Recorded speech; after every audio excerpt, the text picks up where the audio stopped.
जय हिंद दोस्तों, एक बार फिर से आपका ECS यानी एजुकेशन कोचिंग बाय अंकित सर में आपका स्वागत है। आज हम पढ़ेंगे poem number 2 fire and ice. ठीक है, फायर का मीन्स होता है आग और आइस का मीन्स होता है बर्फ़। इससे पहले की वीडियो में हमने समझा था पोएम नंबर 1 को 10 टॉप स्नो का। यदि आपने वो नहीं देखी तो आप देख लीजिए जाकर के और समझ लीजिए। चलिए पोएम को समझते हैं। ये इनके ऑथर हैं। इनके ऑथर का नाम है पोएट का नाम है रॉबर्ट फ्रॉस्ट।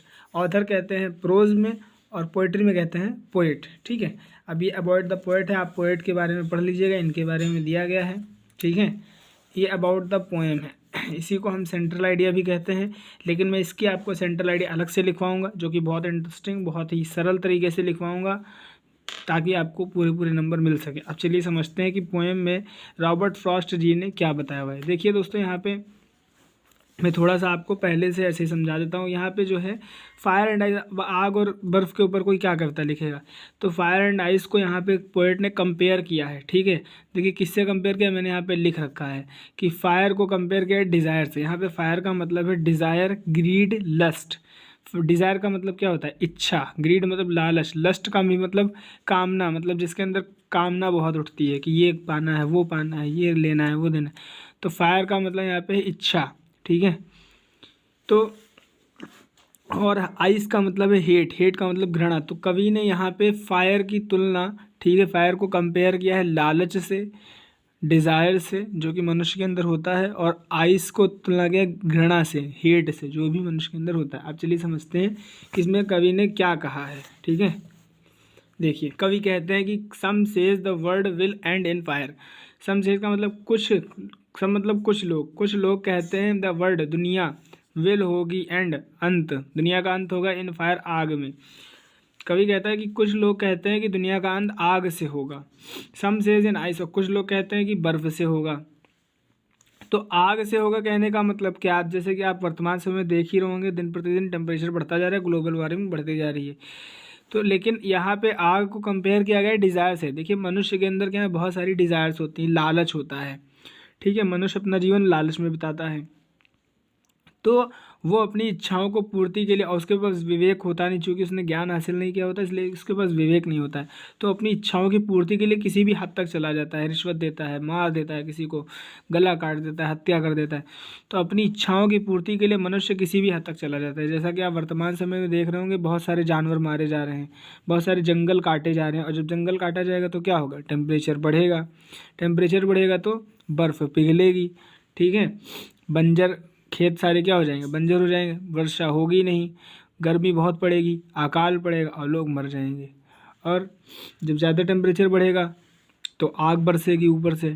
ठीक है, तो क्या होगा, पृथ्वी जो है, इसीलिए कहा गया फायर से, आग से जल के झुलस के ख़त्म हो जाएगी। तो कहने का मतलब है उसको बढ़ा कौन टेम्परेचर को रहा है, इनडायरेक्टली मनुष्य ही बढ़ा रहा है। मनुष्य को जंगल काटना बंद कर दे, लकड़ी वाले जितने भी काम है वो सब करना बंद कर दे। आप कहेंगे लकड़ी वाले बंद है, तो और उसके और भी विकल्प है जो कि किए जा सकते हैं। ठीक है, और जानवरों को मारना बंद कर दे। इन सभी चीज़ों का इंटरलिंक्ड है टेम्परेचर के बढ़ने से। कैसे है वो आपको मैं किसी और वीडियो में हम लोग उसके ऊपर डिस्कस करेंगे, ये एक बहुत बड़ा टॉपिक है। ठीक है, तो मनुष्य अपनी इच्छाओं की पूर्ति के लिए किसी भी हद तक जा रहा है, कुछ भी कर रहा है, तो उसकी वजह से क्या हो रहा है, हमारे पर्यावरण का, हमारे इन्वायरमेंट का, हमारी पृथ्वी का नुकसान होता जा रहा है। तो वही यहाँ पे पोएट कंपेयर करके बता। देखिए यहाँ पे कवि ने क्या कहा है, सम से इन आइस, कुछ लोग कहते हैं कि बर्फ़ से। अब बर्फ़ से मतलब क्या है, तो बर्फ़ से का मतलब है घृणा से। देखिए कवि कहता है कि कुछ लोग कहते हैं दुनिया का अंत होगा फायर से, माने डिज़ायर से। ठीक है, फायर माने डिज़ायर से, इच्छा से, और कुछ लोग कहते हैं घृणा से। अब देखिए मनुष्य में आपने देखा होगा आजकल लोगों में बहुत घृणा है, जरा सी बात पे उत्तेजित हो जाते हैं, गुस्सा हो जाते हैं, एक दूसरे से लड़ने लगते हैं, झगड़ने लगते हैं, गालियाँ देने लगते हैं। फिर बातों बातों में ही कहीं कहीं तो ऐसा देखा गया कि एक दूसरे का वो कत्ल कर देते हैं, गला काट देते हैं। तो इस तरह की हरकतें होती हैं। तो जब इस तरह से क्या होगा, तो ऐसे ही मान लो, ये तो छोटे लेवल पे हो गया, मोहल्ले, गांव, कस्बे में। बड़े बड़े लेवल पे भी ऐसे ही होता है। अंतर्राष्ट्रीय लीडर्स, एक देश के दूसरे देश के नेता एक दूसरे से लड़ेंगे, तो पता चला ये इनके ऊपर परमाणु बम मार देंगे, उनके ऊपर मार देंगे। तो घृणावश, ठीक है, तो घृणा से भी पृथ्वी का अंत हो सकता है। आप अगर ज्योग्राफी पढ़ेंगे तो आप देखेंगे कि पृथ्वी पर दो ही चीज़ों से अंत हुआ है पास्ट में। एक तो टेम्परेचर बढ़ने से, आग बरसने से, दूसरा आइस एज के आने से, बर्फ़ से। बर्फ़ जम गई थी ना पूरी पृथ्वी पे, तो सारे जीवों का अंत हो गया था, ठीक है, पूरी दुनिया का अंत हो गया था, तो वही कह रहे हैं। तो कभी कहता है, कुछ लोग कहते हैं कि दुनिया का अंत होगा आग से, कुछ लोग कहते हैं कि दुनिया का अंत होगा बर्फ़ से, यानी घृणा से, ठीक है। From what I have tested of desire. अब कहते हैं जहाँ तक, फ्रॉम वर्ड का मतलब है जहाँ तक। देखिए मैंने आपकी सुविधा के लिए यहाँ पे सब कुछ लिख रखा है, आप इसको नोट डाउन कर लीजिए ताकि आपको कोई दिक्कत ना हो समझने में। फ्रॉम वर्ड जहाँ तक, I have tested of desire, मैंने इच्छा का स्वाद चखा है, ठीक है। डिज़ायर का मतलब इच्छा, कहता है मैंने इच्छा का जहाँ तक अनुभव किया है, जहाँ तक मेरा अनुभव है इच्छा के मामले में। आई होल्ड विद, मैं सहमत हूँ। होल्ड विद का मतलब होता है सहमत होना। दोज हु फेवर फायर, कहता है मैं सहमत हूँ जो लोग, दोस्त का मतलब जो लोग हैं, फेवर मतलब पक्ष में, फायर यानी आग के, फायर के, फायर मतलब डिज़ायर के।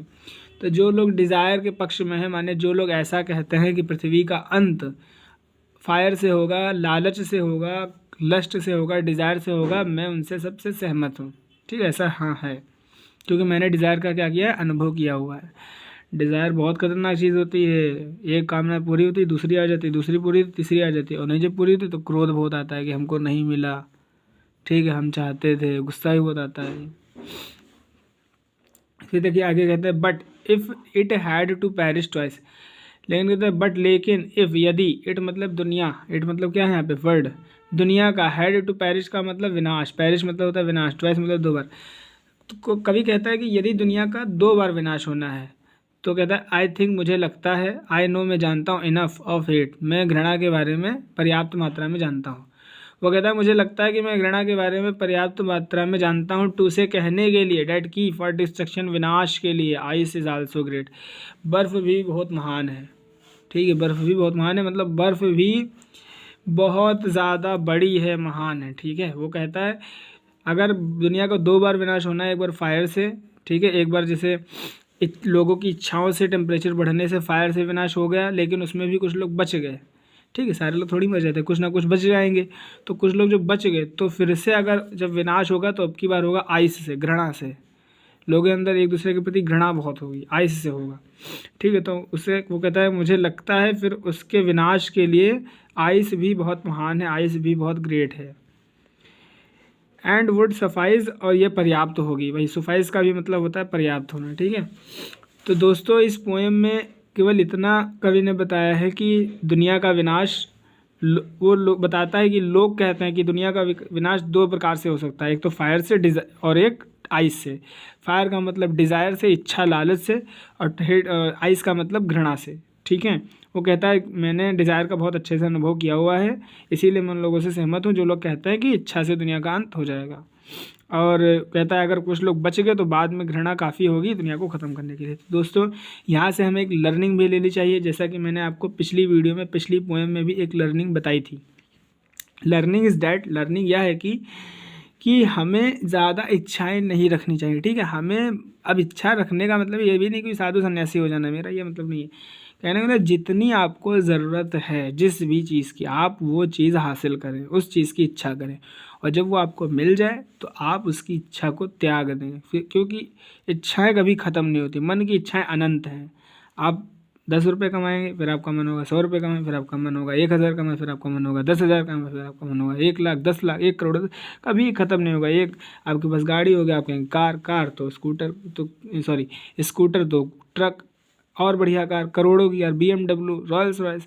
तो ये सब इच्छाएं कभी ख़त्म नहीं होने वाली हैं, इसलिए आप अपनी ज़रूरत की चीज़ को लेकर के शांत हो जाएं, संतुष्ट हो जाएं, और परमात्मा की चुपचाप भक्ति करें, उसी से आपकी सारी इच्छाएं पूरी हो जाएंगी, समझे।